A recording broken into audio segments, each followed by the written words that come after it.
Okay, so we're live. I think we are live. Um, so, first thing I want to do is apologize if this doesn't go smoothly because this is my first live streaming, and I'll try to do the best I can. Um, the reason I'm making, or the topic of this live stream, is for you guys to have a chance to ask me anything that you want to ask about restoring a sailboat. We have saved two boats so far from the junkyard, and um, yeah, so the first boat was an Evasion 32.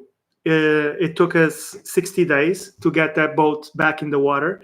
He was left on the hard for about 8 years, so there was a lot of work to do. But it was left when it was stopped, everything was working, so it wasn't that bad. And the second boat was a Colvik Victor 40, and that boat had been on the yard for 12 years. It had two previous owners. However, the owners managed to um, basically they left the boat worse off than it was in the beginning. So it took us 90 days to get that boat in the water, and it's still not finished. But we are believers that once you have the boat capable of going into the water safely, you better go. No sense and staying, in the hard working to get the boat absolutely perfect and spending 5 years just working and then you go sailing. Once the boat is 80% done, just go. So that's the reason for this live stream, is for you to be able to ask any kind of questions. So if you have any questions about sailboat restoration, just put it down in the comments and I'll do my best to answer it. Now, regarding the live stream, like I said, this is the first time I'm doing it, so I don't quite know how it works yet. But yeah, let me see.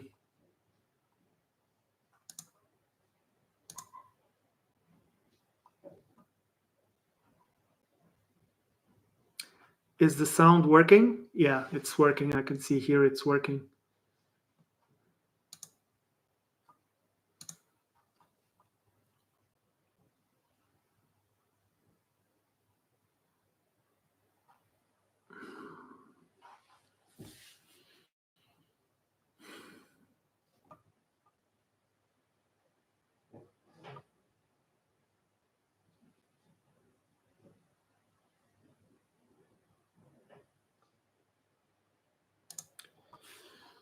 So I can share a window, Chrome tab. Oh, okay, cool. So I can share the Chrome tab. So yeah, this live stream is so that you guys can ask any questions you want regarding sailboat restoration, be it electric or I don't know, whatever you want to know. Since we've done it twice, I think I can maybe answer some of your questions about it, but I'm not sure. It depends. Again, this is the first time I'm doing a live stream. I see there are 5 of you watching, so hi guys, welcome. How you doing? Do you guys have any questions that I can answer regarding sailboat restoration? Is the chat working? Let me try. Yeah, so I can put a chat on, and yeah, so here's the problem. If you are on a TV, how can you chat? You can't. I'm thinking that you can't. So yeah, I might have not have thought this through.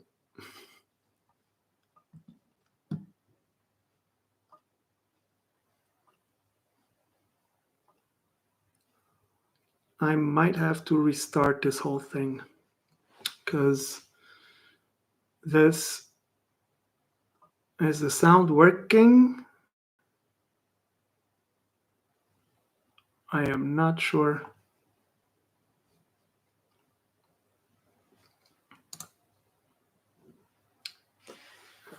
Yeah, I'm not sure the chat is working. Like I said, this is the first time I'm doing this, so I am very new to live streaming. Um, I might as well just say something. So, yeah, so if you're thinking about restoring a sailboat, after you've done everything that is the safety requirements for the boats, that's basically making sure that no water is going to get in to the boat through the through hulls. Don't use old through hulls, and taking care of your standing rigging, which is pretty important too. Taking care of the engine, which is another thing that can get you out of trouble. After that is done, it doesn't really matter if the boat is all pretty and all varnished and everything is absolutely perfect, because the truth is you are actually the only one who cares about that, and you have lots of time to fix those things. I've When I was working in the hard in the first boat and the second boat, there were people there that have been there, some of them for like 10 years, restoring a boat. Now, I'm not sure if they ever wanted to go into the water. They all said they did, and they all had big plans. But the truth of the matter was that they were stuck there doing little things, like small jobs, that it was like, oh, just one more job and we're done. And um, and then they become like the yard crowd.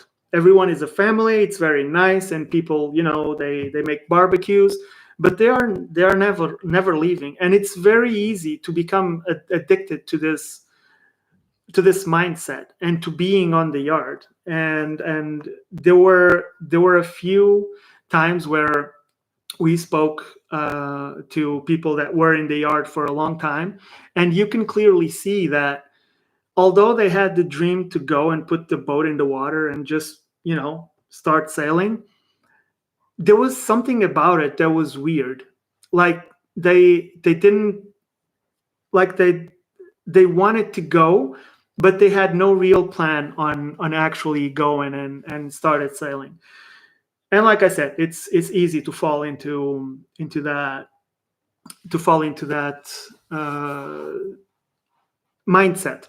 So I have to excuse also that my English is not my first language, so words are very hard sometimes. And yeah, but I'll try to manage. Now, the second thing that we learned about restoring two boats while on the yard was that if you have anything done professionally, not by you, 50%, you have like a 50-50 shot of getting someone who will actually do it on time and for a fair price. Most of the time, stuff was not done on time, and it was absolutely horrendously expensive. So if you can do the work yourself, that's like one of the best things that you can do in order to move the job along. If you're not dependent on others to finish some kind of chore and then be able to take the restoration on your own time, that helps a lot, and it makes the restoration go by a lot quicker, and you spend a lot less money. I would wager that it's easier to go and learn how to service your diesel engine than to get a guy come down and do it for you, because he doesn't really care about your engine the same way that you do, and you will have to pay him a lot of money. And oh, we got a question. It's from Trippin on Rods. That's a cool name. Hello, I have an aluminum boat and plan to be straight 12 volts. Do I need to ground it through the hole? Okay. This is a complicated question. The bonding of an aluminum boat system it can be very complicated. The thing is, will you have just 12 volts, or will you have 12, 24, and maybe another voltage? And will you have your 12 volts bonded to your shore power or your inverters? Because aluminum, as you know, when you connect them to, when you get stray currents, it can deteriorate and start to corrode the hull. We all know that.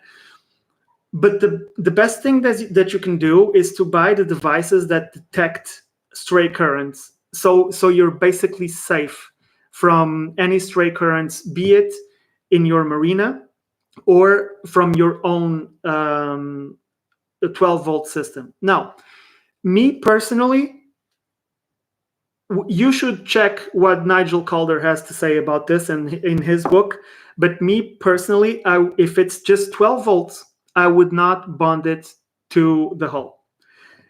It's low, it's low voltage, so it's not going to hurt you.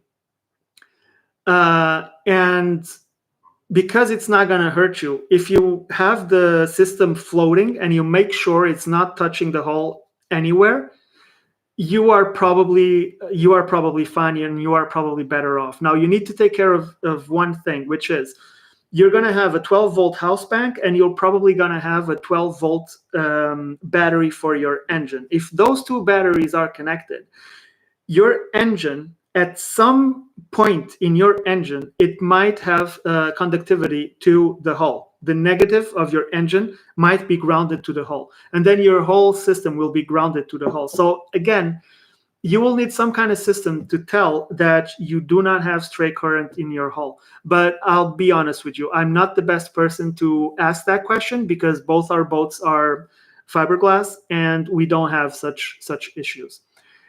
We have Phantom here. I believe you will always overpay for a professional, but you have a 50% chance of the professional doing it right and a 0% chance of a professional doing it in time. Yeah, that's pretty much it. Yeah. Although, yeah, it's 50% of him doing it right, because 50% of the time they don't even do it right. That's square on, Phantom. Thanks for the comment. Tripping on rods, 12 volt only. Plan to use a Picron battery box for any 120 volts. Okay, yeah, that makes sense. But again, the best plan is to have something that can tell you that you have stray currents right now in your sailboat. But again, I'm not the best person to ask that question. Any other questions, you guys? If you just joined us, we are basically talking about restoring sailboats. We've done it twice. We've done Evasion 32. That took us about 60 days. It was 30 days for the interior, and then another 30 days to take care of all of the osmosis, which I didn't need to do, but I did it anyway, because it was our first boat. And we were so scared of osmosis that we decided, okay, everything is coming down and it's going to be repaired and get all the layers again. Well, now we know no boat has ever sunk from osmosis. It's not that urgent to do. Our second boat had none of that. And even if it did, if it was like one blister here or there, it would be fine, because you spend a humongous amount of time working on your hull and leaving it all fair, all pretty, all beautiful, and then the anti-fouling, and you take so much care of it, and then you put the boat in the water and you never see it again. It's just not visible. All that work is underwater. And if you're very worried about speed, that might be an issue. That might be something but most cruisers, we don't really care. So if there's a blister here and there, don't really sweat it. Sailboat, Jacaranda is here. Hi, bud. How you doing? How's your boat doing? You're moving along. If you don't know, Sailboat Jacaranda has a YouTube channel also, so check him out. He's restoring a very cool, very sturdy. He says it's orca proof. I don't believe it, but yeah, check his channel out. Phantom, if you were going with a 48-volt system, would you still have a dedicated 12-volt bank for starting the diesel, or just a step-down transformer? No, I would. We didn't go with 48 volts because it's very difficult to find everything we need in 48 volts. But it was very easy to find everything that we need in 24 volts. So we divided the bank. We divided the 24-volt bank into two separate banks that then are connected, each one through its own inverter. So we have two inverters so that we have redundancy. However, everything on the engine side, it's separated from the house bank. We have two independent batteries for the 12-volt batteries for the engine, again, for redundancy. If one battery fails, I can always start the other one.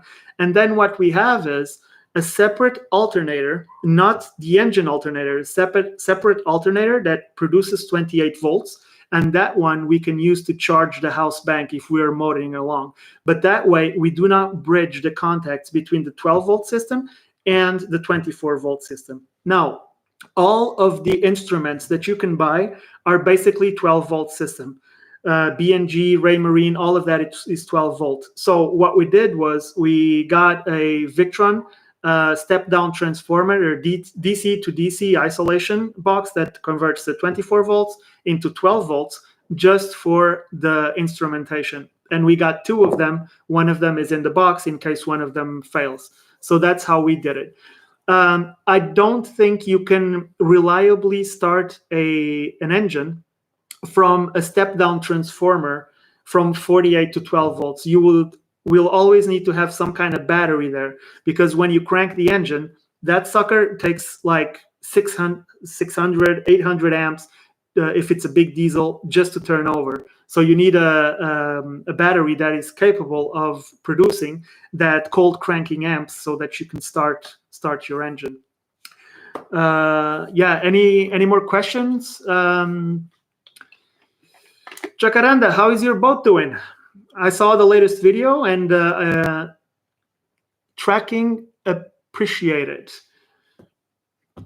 I don't really know. Tracking appreciated. What does that mean?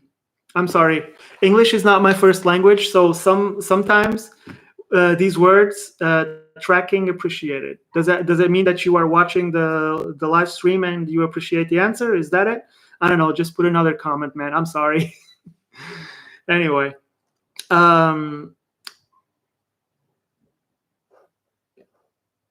Okay, there you go.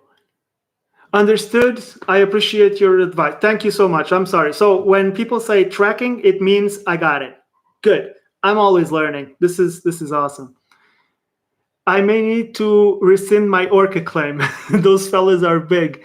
Life's good, doubling down on the boat build, getting flat ready to rent out. Yeah, that's good. Yeah, those suckers. The problem with the Orcas, in the case of, okay, so Sailboat Jacaranda has a rudder that it's outside of the hull, so it's very inherently safe. The problem with that is that you have a big tiller that goes into the cockpit, and when an Orca slams it and tries to rip it out, it's going to, you have the tiller and it's going to move the tiller around. Now, what you can do obviously is you can put the tiller up, and once the tiller is up, it will move like this, and maybe it won't hurt you, but then you lose steerage. And even if you're thinking, oh, I'll just use the autopilot, nah, mate. The Orca will rip anything that's connected to that rudder. They can rip quadrants right in half. So it's a very, very crappy situation. Like for the last 3 days, there's been like an attack every day. I am in the group for the Orcas because every time we go out, we have to check for, where are they? Because we don't want to get hit, and it's been bad. And there are no safe boats, unfortunately. It's funny because when I made the video about the Orca attacks and what people should do to be safe and to know where they are and the app and all of that, I got a ton of comments. Well, there were two camps to it. One of the camps was like, okay, so we just need to get rid of all the boats, and then the Orcas will be fine. They deserve it. It's their place. Okay, if you think that, it's your right. And the other camp was like, I don't worry about it because I have a metal boat, be it aluminum or steel. Well, sorry to tell you, mate, it doesn't really matter. Even if they don't rip your rudder out, everything that's connected to the rudder, they have the power to just break it. The quadrant, the autopilot pilot tiller, the it snaps cables. It's horrible. I saw this video recently where an orca just got a 42-foot boat. It got it from the back and it completely turned it around like it was nothing. Sailboat Jacaranda. I heard emptying the heads puts them off. Not sure how true it is. Well, I never heard of that working, but yeah, you might try, or it might call them, or it might piss them off. I mean, I don't know. Back when this started, people used to say, "Oh, carry a bag of sand, and when they come by, you just drop sand slowly, and they'll go away." No, that doesn't work. Other people were dropping diesel. They just got a jerry can of diesel, and they would drop diesel in the water. Now, this is very illegal, but when it's your boat, people are going to do what they're going to do. Unfortunately, that doesn't work too.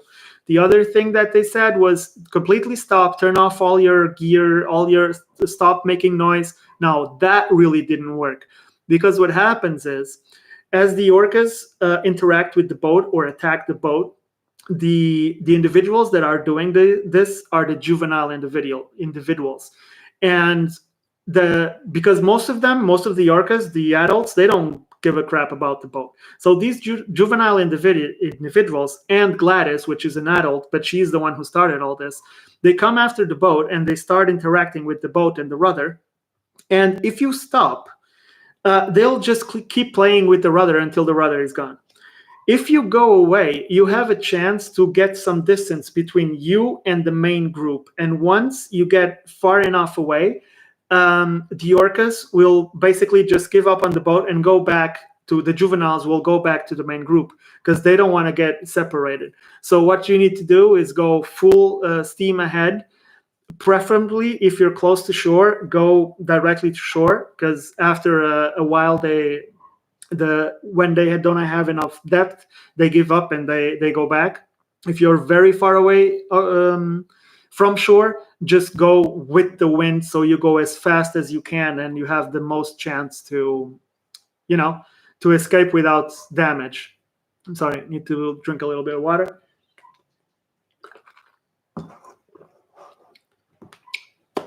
For those of you that just joined us, we are well, actually, now we were just discussing orcas, but I made the live stream to answer any questions that you guys may have about rebuilding a boat. We have done it twice, 2 different boats, and we've done it very quickly because we believe the dream is to be out there sailing and not be in the yard. There's a lot of people who spend a lot of time in the yard, but we believe just go in the water. So if you have any questions, that just put them in the comments and I'll be glad to answer it, be it about that or about anything else. So our boat is not yet ready because you can go into the water and you can have a lot of fun and still have a lot of stuff that needs doing. We still need to take care of the water maker. There is a lot of varnish that I need to apply.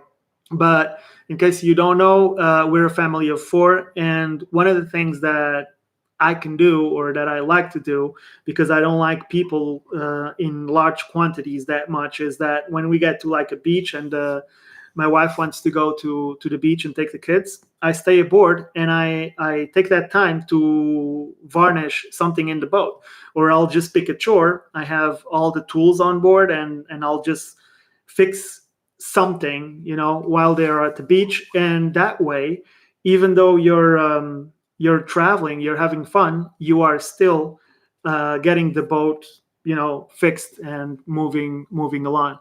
We are probably leaving for good. I mean, for the circumnavigation by the end of next year, because I still have to put the boat in the yard once again because of the water maker, and I have to make new through holes and all of that, and that is easier done in the yard. So yeah, that's what's going on. Um, I'm quickly running out of things to cite. Anyway, I see there's 10 of you. Thank you so much for being here and having fun with us. Jacaranda says, yeah, I agree about people struggling, failing to finish in the boatyard. Curious about which selection. It's not something I've spent much time on. How many size options and types? Winch selection. Okay. Yeah, well, it will depend on well, first thing, get self-tailing. Don't even bother with a winch that is not self-tailing unless it came with your boat and you can use it until you get the opportunity to change it for self-tailing, because it makes a lot of difference, especially if you are solo sailing. The fact that you can correct the rudder while still grinding on a winch, it makes a lot of difference. And then you have to check for the size of the boat and the size of the sails, and adjust for that. For instance, I have here. Oh my god! No, this thing is heavy. Now this is a big winch, and this winch. Ah, Jesus Christ! That thing is very heavy. So for Jacaranda, you will probably don't need anything this big. These winches, they belong to George. We made a podcast where he explains what happened to him, and what happened to him was that he boat burned down. So basically, he was working on the Heart for about 4 years already, and he had already a date to go into the water, and he was just doing some final little jobs. And he has a metal boat, so he was welding on the outside, and the inside of the boat caught fire. And when he noticed it, because you're welding, it's hot, it's smelly, you have no notion of what might be going on inside of the boat. So the boat caught on fire inside and destroyed the whole interior of the boat. So eventually, that boat got caught up and sent to the junkyard. But he kept the stuff that was not affected by the fire, the stuff that was outside, for instance, these winches. So he's selling them. If you guys want a pair of very big winches, let me know. Send me an email. It's in the description for the video, and you'll get a crazy price on them because he doesn't want a lot of money for them. But anyway, for your boat, for the Jacaranda, you don't need nothing that's this big, because then again, winches are tremendously expensive. Each one of these is listed in some chandleries as $6,500. That's almost the price of a car, which is incredible. But then again, these are huge and very powerful. Greetings from Romania. Greetings to Romania. Would sure love to. Sorry, there's okay. Would sure love to go to Romania one of these days. Actually, we've toured all of Europe, but never been to Romania. It would be really nice to go there with the boat, because we toured Europe, but in a motorhome, and then with the boat we just did basically coast of Portugal, the Mediterranean, and the coast of Africa a little bit. But it would be really nice. But I don't know much about Romania. I just know that people there are nice. And greetings. Okay, if you just joined us, I am answering any questions you might have. Not so much about sailing, because I'm nobody to tell you how to sail. I make a lot of mistakes while sailing, and I still have a lot of years to sail before I can, start giving advice on sailing. But I did restore 2 old sailboats that were destined to be junk, to go to the junkyard, and we did do that. So I have my fair share of pain and sweat and tears invested into restoring old boats. So if you have any questions, just let me know. Put it down in the comments.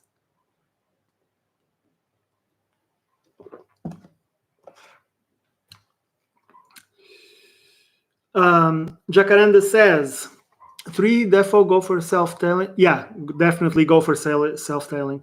Thanks for the advice. The guys at the boatyard are good to me. I'll ask them to hunt out a deal for me. Maybe I'll get a couple of more welding blankets as well.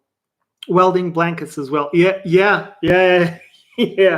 In this case, in the case of what George was doing, it wouldn't have made a difference because the problem was that he was welding outside, and the metal got really really hot, and there was wood on the inside of the boat. So the wood on the inside of the boat caught fire because he was welding on the outside of the boat.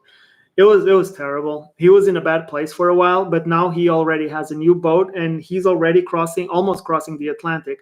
He just crossed like a week ago down to Cape Verde, so he's doing fine. By the way, but it was bad. It sucked because he was working for, and that just goes to tell you how life works sometimes. He was working in the boat for almost 4 years, like every day he would do something to the boat, and he would improve it and get it into a state where it could sail again.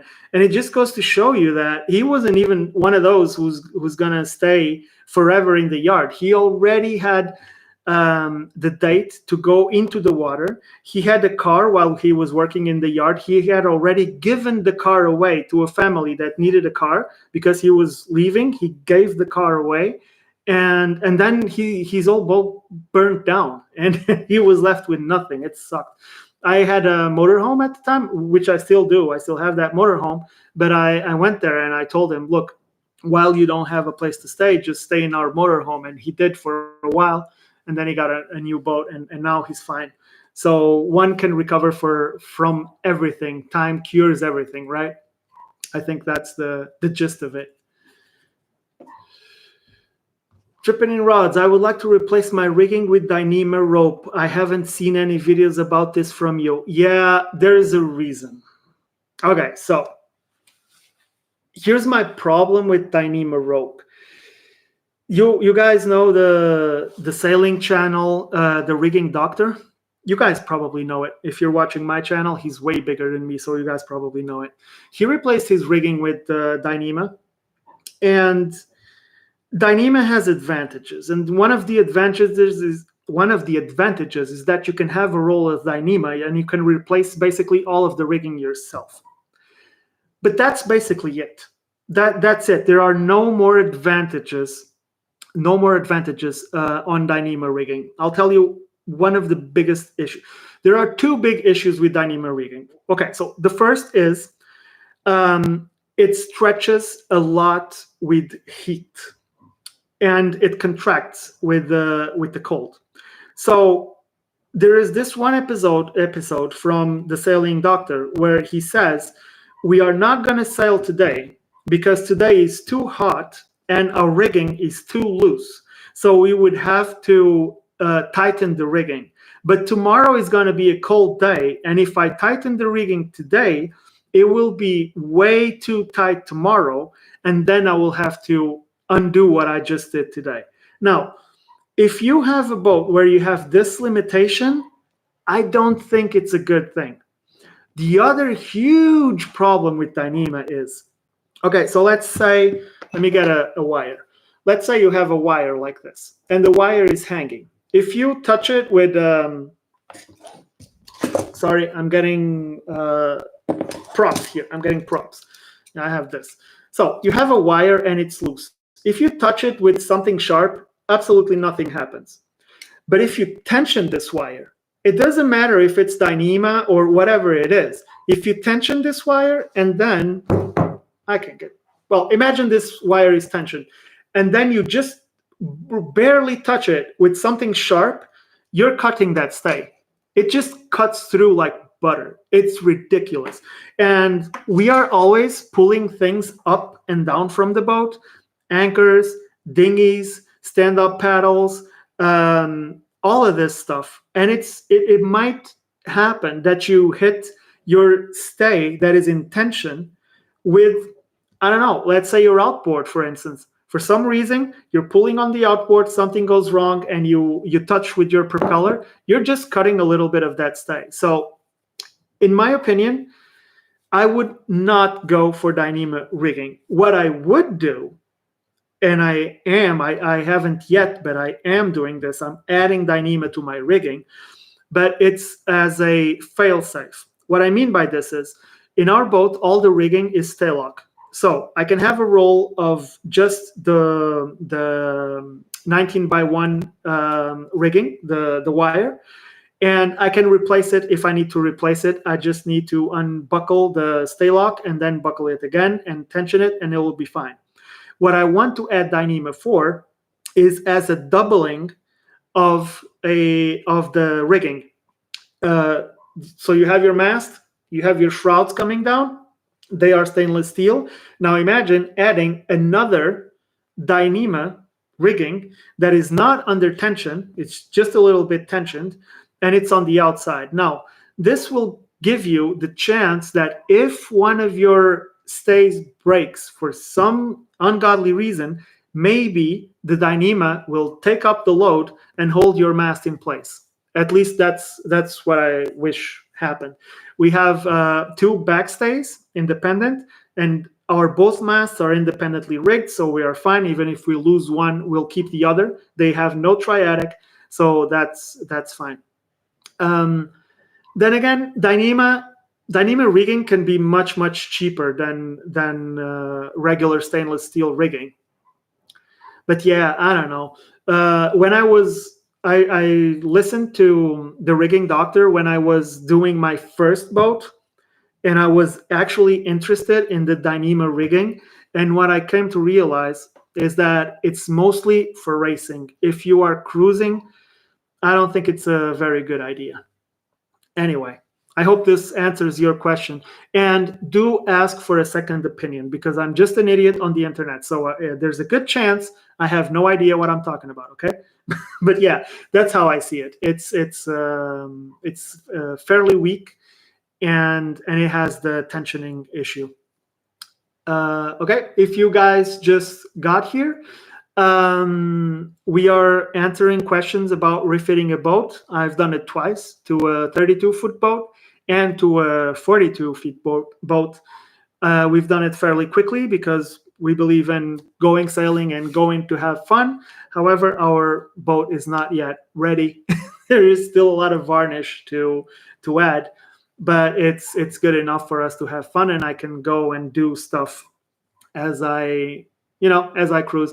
They say cruising is fixing stuff in exotic places, or fixing the boat in paradise.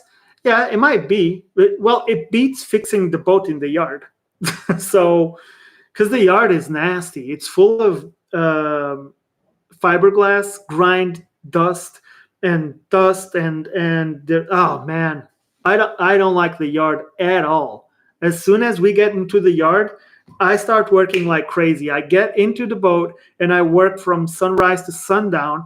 Actually, not sundown, way past sundown, like till midnight, 1 or even more, to get everything done so we can go in the water as soon as possible. Because another thing that happens is that boats don't like to be on the hard. They start to sag and lose their shape, which is which is not a good thing either. Jacaranda says, how have you found the dynamics of doing proper boat restoration in various boat yards?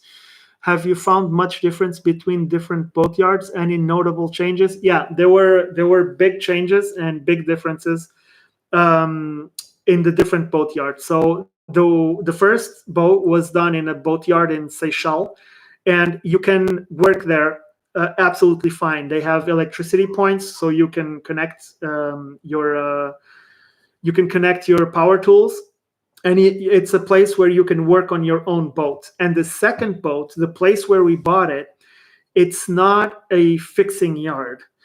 They do you the favor of letting you work in the boat, but the way that yard works is, because it's so far north and the weather is so bad there, what they do is they take out all the boats from the marina and they put them in the yard during the winter. And then when summer comes, they take out the boats from the yard and they put them back into the marina.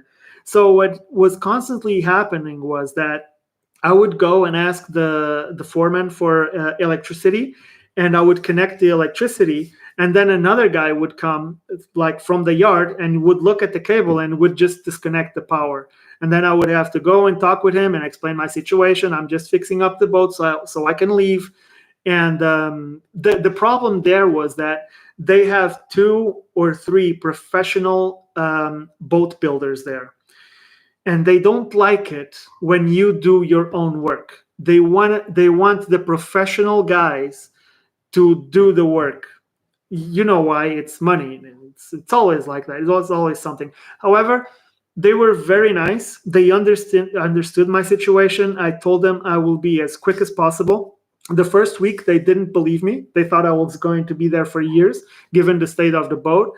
But then after like a week, and they started seeing all the changes happening in the boat, they started believing. They became believers. And then by the end, they were super nice, and I had electricity basically all of the time. First, because they understood that I was not giving any money to the professionals there. Second, because I was on first base talking with the professionals there, because they would help me and I would help them with parts, advice, and ways to do things. So it became a little bit of a family. But yeah, boat yards can be very, very different. Some boat yards you cannot work in the boatyard. They just won't let you, which sucks. Let me see. We got some comments. Tripping on rods. The yards get expensive when in the work yard. When in the work yard have you ever worked on the water on purpose? No, just well, worked on the water. Okay, let me try to get this. So, have I ever worked on the water on purpose? Well, I do a lot of jobs on the water because I don't want to be in the yard. So as soon as I can, let's say I have to replace a through hole, I can do it on the water, but it's a big mess. So I'd rather go to the yard and paint anti-fouling, do the work that needs to be done, that affects, that being on the water has an effect or not. But then once that's done, I like to leave, unless it's a big job like stepping the mast or unstepping the mast, that it's better to do on the yard. But if it's small jobs like varnishing or woodwork or electric work, I much rather do it on the water. Firstly, because it's much cooler. The water cools your boat, and when you're on the yard, you're basically in a case that is hot as hell. And secondly, because you're on the water, you can work one day and go to the beach the next day, and it's a much better life, in my opinion. Anyway, I hope that's what you were asking. I try not to stay on the yard unless I absolutely have to, or unless the jobs are big enough that it requires the boat to be off of the water. Yeah, I got similar vibes from Holyhead. I'm assuming Holyhead is a boat yard. Yeah, so they don't like it when some boat yards don't like it when you're working on your own boat. How much anchor chain are you taking with you? So we are taking 120 meters of 10 millimeter chain. I should convert this to imperial, to freedom units. So just give me a second. What's 120 meters in feet? What? That's impossible. 120 meters. Okay, it's about 400 feet. If someone, because units are not universal. That's your fault, America. Come on, just join us already. Anyway, yeah, that's about 400 feet or 120 meters. I have never put out 120 meters yet, but we have put out 80. My thinking is better have a little bit more than less, but it's very, very heavy. Our chain, it's like I said, 120 meters, 10 millimeter chain. It's super heavy. However, the boat is very big, so it doesn't make a difference in the front of the boat. And the anchor is seriously oversized as well. We have a 33 kilogram Vulcan, which is, let me see, 33 kg in pounds. That's 75 pounds. So we have a 40-foot boat with a 75-pound anchor.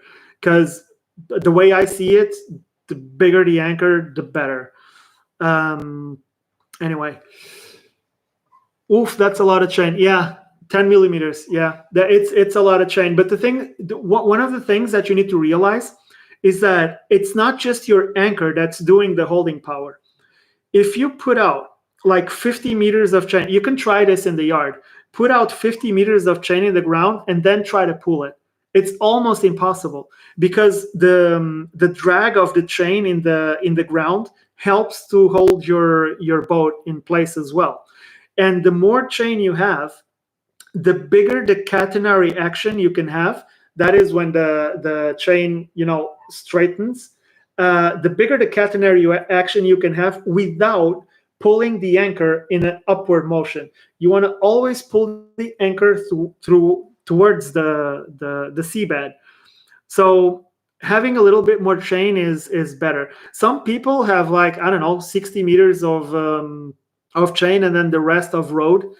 I don't like that idea very much because it can chafe and you can lose all of it. But yeah, that's because you're not gonna.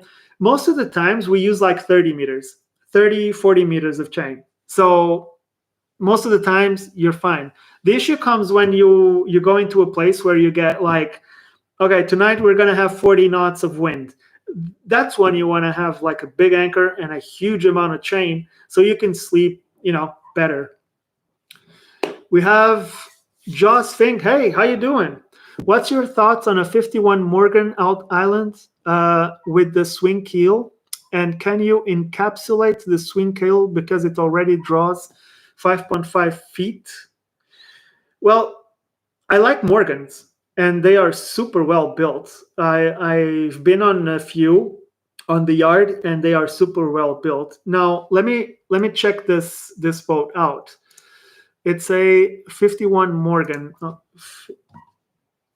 I'll share the screen with you guys in a minute. 51 Morgan out islands. Now let me go to Sailboat data, and now here I can share, and I wanna share. Sorry, wrong screen. First time doing this. It's this one. Okay, here we go. Morgan out island. Okay, so first of all, very cool catch center cockpit. And yeah, it has a triadic, but that's fine. Most boats do. So this is probably your swing keel, this part right here. And you were wondering if you can encapsulate it. But the thing is, what's 5.5 feet? Okay, so line of water, max draft. Minimum draft, 1.5 meter. Yeah, no, mate, you can't. This is a big mast. With just 1.5 meters, your boat will be. It won't sail fast. It will heel like crazy, and it won't. I don't think it will be safe to do that. I'm sorry, but do ask for a second opinion, because I'm just an idiot on the internet and I don't know. But 1.5 meters. That's the minimum, which is 5.16 feet. This is not enough for the size of sail that you have. What's the sail to area displacement of this boat? Where is it? Sail to area displacement. Where the hell is it? Displacement, designer. Sorry. It's a 14. Yeah, it's not very big. But still, you have 100 meters of of sail area. You're heavy. You're very heavy. I don't know. It might be okay, but why do you want to do this? I mean, having a swing keel. Yeah, well, but yeah, I see your issue because you already draw 1.5 meters or 5.2 feet. So it's not like you can go in many more places just because you have a swing keel. So I get it. Where do you plan to sail? Um, it says 3/8 is not, yeah, 3/8 chain. That's correct. Most people I know have 200 feet, about 61 meters. Yes, that is usually how much boats have. But then again, most boats are not trying to circumnavigate while not using any canal at all. We don't want to go through the Suez and we don't want to go through Panama. We want to go through either the Northwest Passage or Drake's Passage, and then we want to go through Cape of Good Hope. I'm sure I will find the use for the chain, and I'd rather have it than not have it. So 120 meters, it's fine. It doesn't bother us. It's a little bit more heavy, more weight on the boat, but overall, it doesn't make that much difference. We are in the Gulf right now and plan on crossing the Pacific. And is it giving you issues? Is it banging around, making a lot of noise? Or did you just want to eliminate the moving part and encapsulate it and that's it? Maybe something you could do is to rip the whole thing out and then build out the keel again and then fill it with even more lead, so you can replace the angular momentum with extra weight. Maybe that would be something all right to do. But I'm guessing you should talk to an engineer or something, about a naval engineer, about that, because the riding moment on a vessel, it's super important. And having a swing keel is actually awesome sometimes. Let's say you're in a rolly anchorage. You can lower down your keel and all of a sudden your boat will not be rolling as much because you have a lot more angular momentum. No, not at all. Just to eliminate the moving parts. Well, some moving parts are good if they have a purpose and they give you. Because here's the thing with your boat, it's one of the things that's amazing is that you get to have 10 feet, more than 10 feet of, that's 3.15 meters of keel. For sailing, this is going to be awesome. This boat is going to be like a freight train. It will just, eat the waves and go. And so, yeah, I wouldn't take it out. If it's working fine, dude, this is a great design.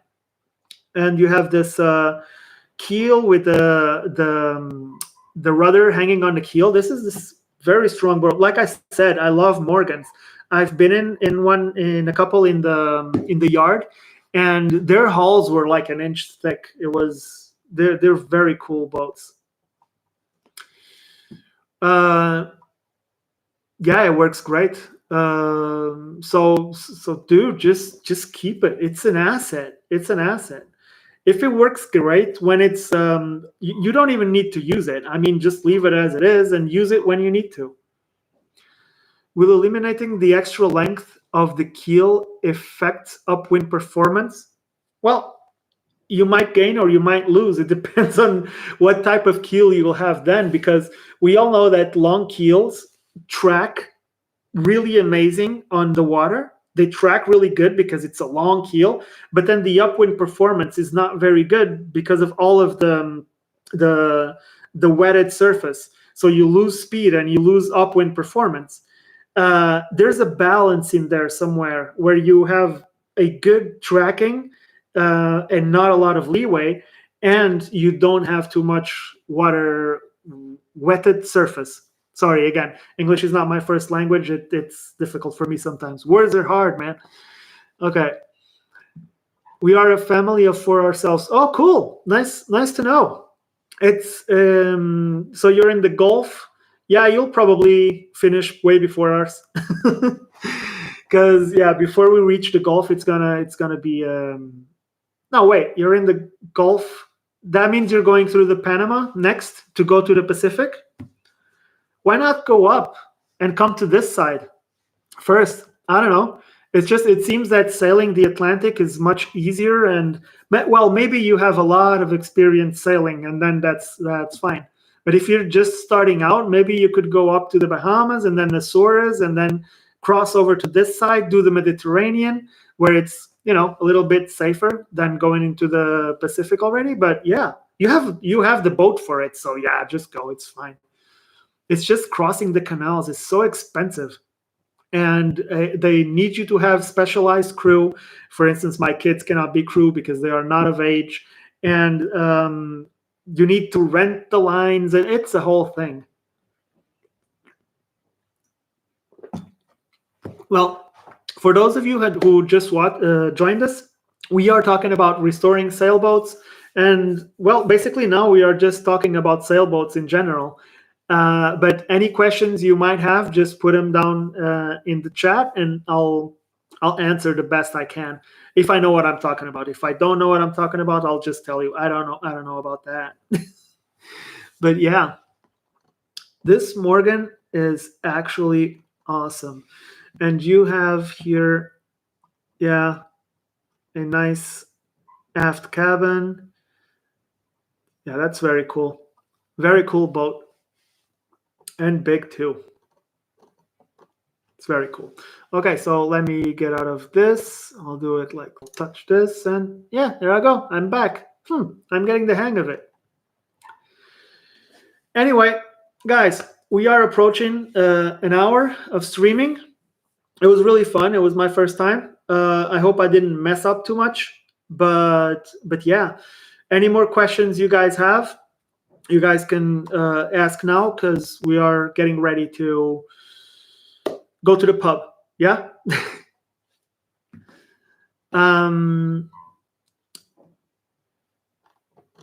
So yeah, I should figure out some. Next, maybe Sailboat Chakaranda says maybe an overview of your boat and what you've done so far. Oh, I've done so much. Okay, so in case you don't know, the boat was abandoned, and it was. So the guys that bought her. Okay, let me start from the beginning. Here's a tip: if you are going to restore a sailboat and you bought the boat, it's in the yard, and everything is in place but old and needs to be changed, do not take every single goddamn thing apart and then start from scratch rebuilding the boat. Do a cabin at a time, because then it's much more manageable. You start with the V-berth, and then you do the V-berth, and then the rest of the boat is still, it looks bad, but it's still in one piece. So the people that bought the boat before we did, they took every single thing down, every piece of wood, every ceiling plates, I don't know the name, sorry, ceiling planks, every electric wire, they took everything out. So when we started to fix it, we had to do everything from the ground up. And then the other thing that they did was they left the hatch open, and they kind of broke up. It was a couple, and they kind of broke up, and then they didn't go to the boat for the whole winter. So the boat sank in the yard, because every time and they didn't leave any through holes open. So every time it would rain, the water would go inside the boat. So the water was above, the engine was underwater. So it was crazy. But I thank God for those people, because I could never afford this boat if it wasn't for this situation. Maybe I can show you. I think I might be able to show you. Let me try it. Because there's a thing here. Just give me a second. I'm sorry. Home.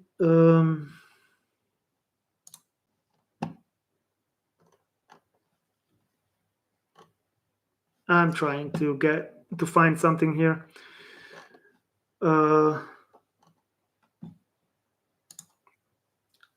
Check on YouTube Studio. So sorry, looking for a way to show you.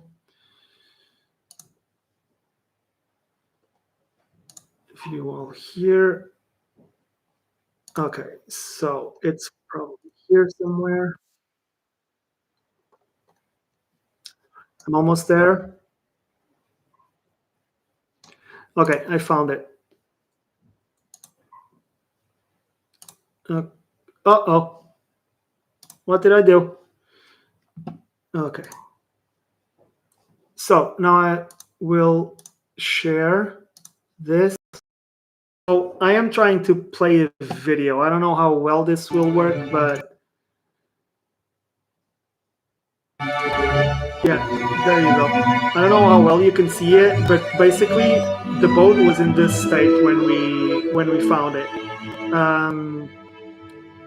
It was all dinged up on the outside, and those are the sails, and they took everything out. It was crazy. It was all rusted. This was after we removed most of the water from the boat. This is one of the bathrooms. This is the engine. Again, it was underwater for a long time. All of the wood was in very bad shape. Here, so this thing is if you can see the liquid here that's coming out of the engine, it's actually water, and this is the pump to change the oil. So that's not a good situation. This is not a sad story. In fact, if anything, this is a happy story. Yeah, it was a lot Look of how work. she looks now. Only 3 months but yeah, after a while, it was about 3 months. This is starting of continuous work. But one after a crazy amount of from the day we bought it to the first sail, and then we can come here where you can see the before and after. Sorry. Pictures. Well, I didn't film much. So now you can see a little bit better what's going on. So this was before, work and very then repetitive. It's basically I just got myself inside the boat. Sweat and money. Every day I would wake up, start working, blood, and just stop when I was exhausted for 90 days. Eventually, so this is how it looks now. Those it will start to that's the chart table. I don't have much and it's more not finished. It's not. So I'll just it leave still you has a with lot to do, but it's good enough so that we can. It's safe pictures. and we can have fun with it. Thank you for watching. And all the little things. Yeah, see, this is a bathroom now, and it looks fine. You know, it doesn't look new, but it's clean and it looks fine. I have a friend of mine saying all fixed with Parkside. Yeah, that's true. Actually, it's Ryobi. Yeah, this is the galley now. So there's a big difference between how it was and how it is now. But again, I got myself inside the boat, and I basically didn't leave until the boat was finished, because otherwise, if I were to just work a little bit on it, like on the weekends or something, I would still be there. Yeah, this is the rebirth.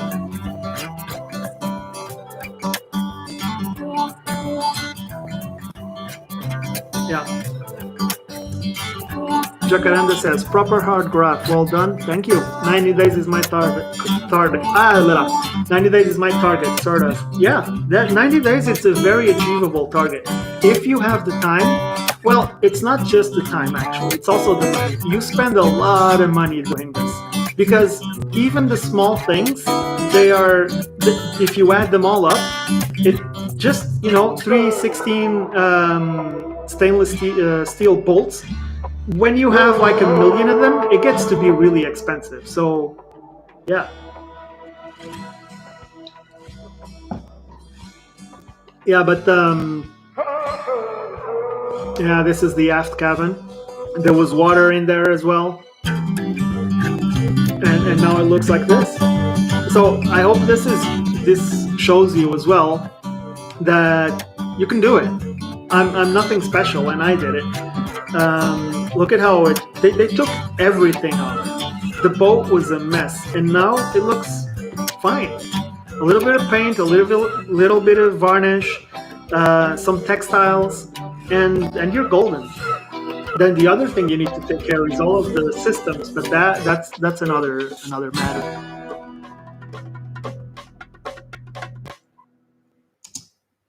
Yeah, let's go here. Anyway, Jacaranda, thanks for asking. Basically that's most of what I did. Everything else was like repetitive and very boring work of recovering like a diesel engine, taking it all apart, painting it all, and taking all the water from inside the engine and all of that. And that takes like 3 or 4 days where you're just working on the freaking engine. And then you have the mast, you have to work for a while on the mast, and then the rigging, and then all of that. You know how it goes. You have your own boat. It seems like every time you get to the yard, a new task has just appeared from somewhere. And we are not Mads from Sail Life, so we cannot just spend our lives, oh glorious, sanding it. Love the guy, but he's built to do that life. He loves that. I think he loves that. Maybe it's just because of the YouTube channel. I don't know. Maybe that's how he makes his living. Well, now that I think of it, yeah, probably.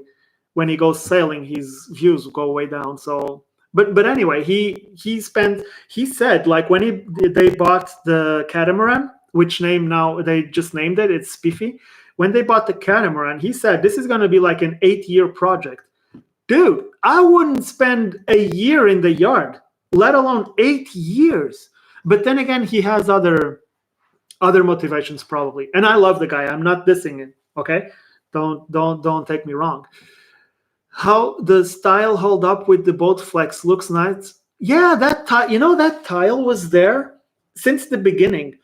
I think it holds really well because it's small pieces, and the grout that's between the tiles, it's somewhat flexible, I think. So it held up really well.